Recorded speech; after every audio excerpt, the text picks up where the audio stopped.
Oh, I'm gonna get crucified for this review because honestly, I liked Once Upon a Time in Hollywood. I just think it's overrated. Vaughan Jog Vlog. Okay, so Once Upon a Time in Hollywood, the latest film from Quentin Tarantino that has you asking, is there a point to this? Which is the telltale sign of a self-indulgent mess. Eventually, this movie kind of gets on track. So you got this guy, Leonardo DiCaprio, can't remember his character's name, it doesn't matter, it's Leonardo DiCaprio. Washed up TV actor, just like you know how he was washed up on Growing Pains, right? You don't even remember being on that. He used to have a bounty law show, a black and white 50s cop kind of program for everybody. I think they said it was on ABC. His body double, stunt double, well, yeah, I guess it's considered a stunt double, played by Brad Pitt, who is playing himself in this movie. He thinks he's such a badass, he has to get in a fight with Bruce Lee and essentially defeat Bruce Lee. I mean, it doesn't go to like a third round here, but his lick is more considerable. And that's Quentin Tarantino saying, I want my guy to be tougher than Bruce Lee. Yes, if I'm Bruce Lee's daughter, I'm suing this movie, honestly. You can't go around coming up with some kind of fanciful alternate history, sprinkle in actual people, and do them like that. Leonardo DiCaprio gets some assignment. He's the villain of a week on a show, and I'm coming up on a lawnmower. This is going to be bad. He's having a tough time with alcoholism. He's struggling.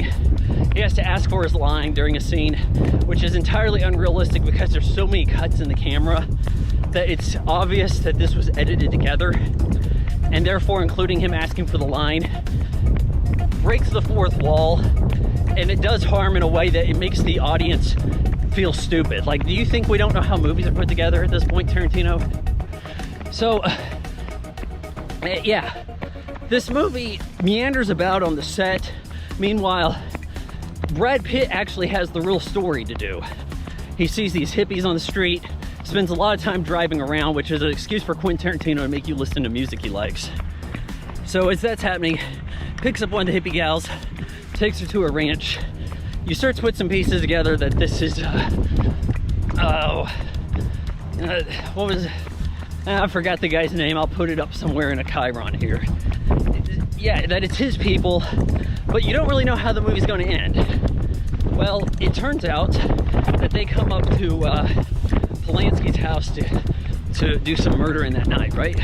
But you have the newly successful in Italy, having just returned to the States, Leonardo DiCaprio interfering with this whole business. He kind of shoos away the hippies. They recognize him, get upset, say, hey, let's take out the stars. The stars that gave us violent programs. They taught us to be violent. It'll be really cathartic. And then you have your nepotism call out. Uma Thurman's daughter, Maya, walks out on him. And yeah, most of the girls in the compound are nepotism articles. So yeah, it's got that going for it. Also, Lena Dunham is here for reasons. There's a whole lot of, hey, there's somebody in this that you like, so I guess you need to like my movie. Consider that. So they go in to kill DiCaprio, but they get his stunt double. And he's got a pit bull with him, which thankfully we saw something come about to set this up and give some payoff with the feeding time for the pit bull and how well it's trained. And it fights them. And I'm kind of liking the way they interfere with history, but then it gets all jokey joke. Like one of the girls goes down, jumps up with a knife, and it's like Evil Dead 2. And it's like, okay, why do we have to make this comedy when we're getting to the best part of the movie? Oh, and then one of them crashes through a window, is holding the gun, falls in the swimming pool where DiCaprio's chilling. So what does he do? Gets out and grabs a flamethrower, because I guess he got to keep that from when he got to flame some Nazis. He kept the flamethrower, he flamethrowers her in the pool, kills her. Not effective. You're getting hit by a flamethrower in a pool, you duck underwater. So by saving Sharon Tate, who by the way has probably 5 lines in the movie, and it's kind of there to support some kind of Tarantino's footset fetish thing, because the girl in the car, Andie MacDowell's spawn, has her feet up too, barefoot, dirty. I guess we know how to get to Tarantino now, right? Yeah, it sounds like a mess.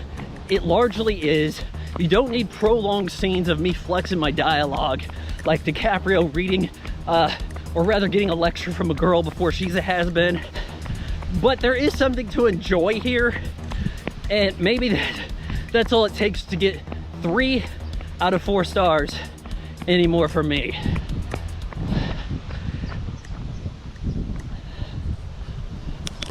So we're at the part of the video where I have to beg you to hit the subscribe button and ring that bell, because subscribe doesn't really account to anything other than YouTube might someday send me a plaque.